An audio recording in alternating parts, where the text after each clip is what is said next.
Teresa Ellis, apartment 2F. Her boyfriend reported her missing around dawn. In her apartment? Cracks all over the plaster, walls, ceiling. There's ectoplasm, too. Well, between that and that tuft of hair, I'd say the sucker's coming from the walls. Yeah, but who is it? Building's history's totally clean. Maybe we're looking in the wrong place. What do you mean? Check this out. An empty field? It's where this building was built. Take a look at the one next door. The windows. Bars. We're next door to a prison? Thanks, Ash. And if you breathe a word of this to my mom... That's right. I will. With pliers. Okay. Moyamensing Prison. Built in 1835, torn down in 1963. And get this.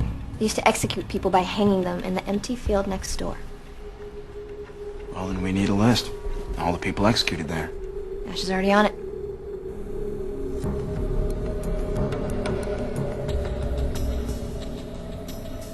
$157 names?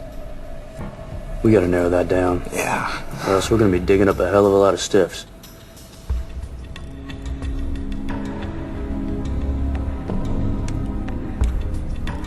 Herman Webster Mudgett? Yeah? Wasn't that H.H. Holmes' real name? You gotta be kidding me.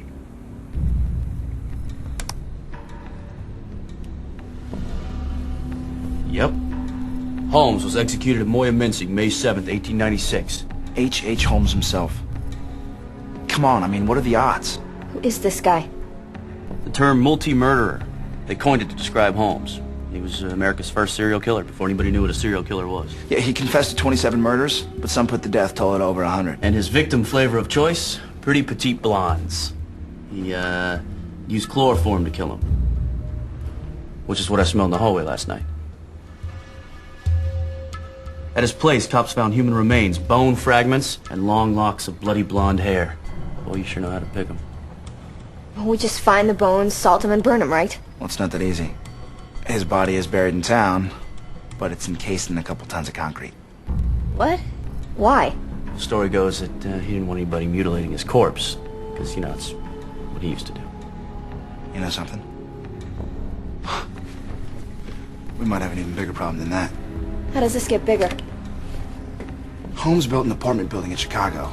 They called it the Murder Castle. The whole place was a death factory. They had trap doors, acid vats, quicklime pits. He built these secret chambers inside the walls. He'd lock his victims in, keep them alive for days. Some he'd suffocate.